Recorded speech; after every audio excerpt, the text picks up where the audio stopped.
This is Aaron Russo, a filmmaker and former politician. To his left is Nicholas Rockefeller of the infamous Rockefeller banking and business dynasty. After maintaining a close friendship with Nicholas Rockefeller, Aaron eventually ended the relationship, appalled by what he had learned about the Rockefellers and their ambitions.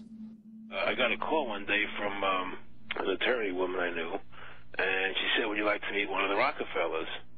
I said, "Sure, I'd love to." And we became friends, and he began to divulge a lot of things to me.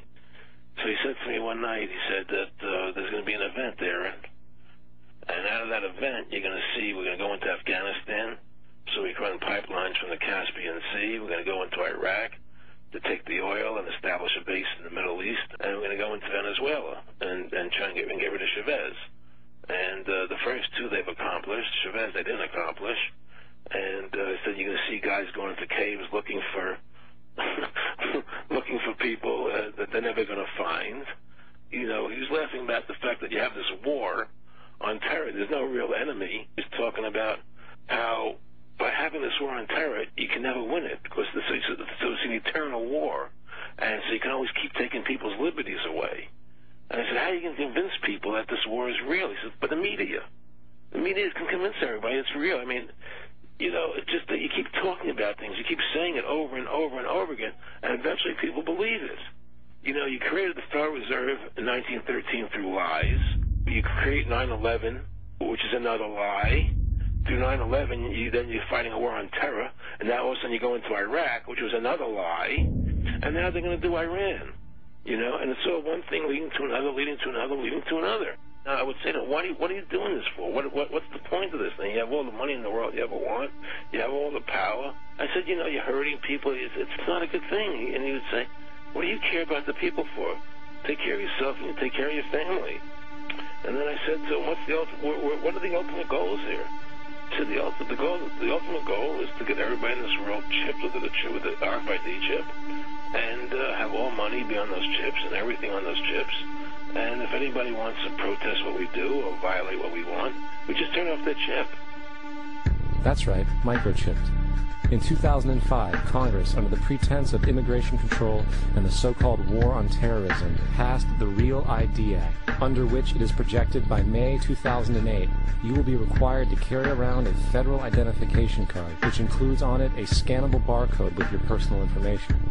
However, this barcode is only an intermediary step before the card is equipped with a VeriChip RFID tracking module, which will use radio frequencies to track your every move on the planet. If this sounds foreign to you, please note that the RFID tracking chip is already in all new American passports. And the final step is the implanted chip, which many people have already been manipulated into accepting under different pretenses.